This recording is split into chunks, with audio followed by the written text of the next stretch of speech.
In today's video, I'm going to teach you how to hide rows in Google Sheets, an essential skill for anyone managing large sets of data and looking to keep things orderly. Whether you're collaborating with teams or just organizing your personal projects, knowing how to manage your spreadsheet effectively can save you loads of time and improve your workflow. Let's dive right into it. First, let's open up your Google Sheets document that contains the data you want to manage. Once your document is open, pinpoint the rows you'd like to hide. This can be a single row or multiple rows depending on your needs. You can select a single row by simply clicking on the number to the left of the row you wish to hide. If you need to hide multiple rows, click on the first row number, hold the Shift key on your keyboard, and then click on the last row number in the range you want to hide. This action will highlight the rows, indicating they are selected and ready for the next step. After you've selected the rows, move your cursor to the top menu of your Google Sheets interface and click on Edit.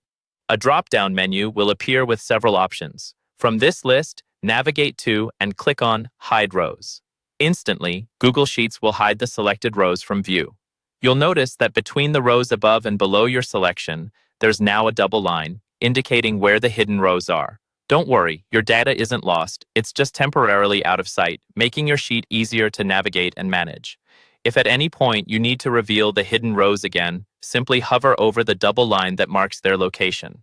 Here, you'll see a small icon appear, which looks like two parallel lines with arrows pointing outward. Click on this icon, and the rows will reappear, bringing your data back into view exactly as before. A couple of things to keep in mind as you use this feature. While hiding rows is great for reducing the visual clutter of your sheet, if you're sharing this document with others, they should be aware that some rows are hidden to prevent confusion. Also, remember that while the hidden rows are excluded from view, they still exist in your sheet, and any formulas referencing these rows will still operate correctly, which is handy for maintaining the integrity of your data calculations. And there you have it, a straightforward process to hide and reveal rows in your Google Sheets, making it an effective tool for decluttering your workspace. Practice this skill in your spreadsheet tasks, and before you know it, managing your data will become second nature. Thanks for watching, and happy organizing.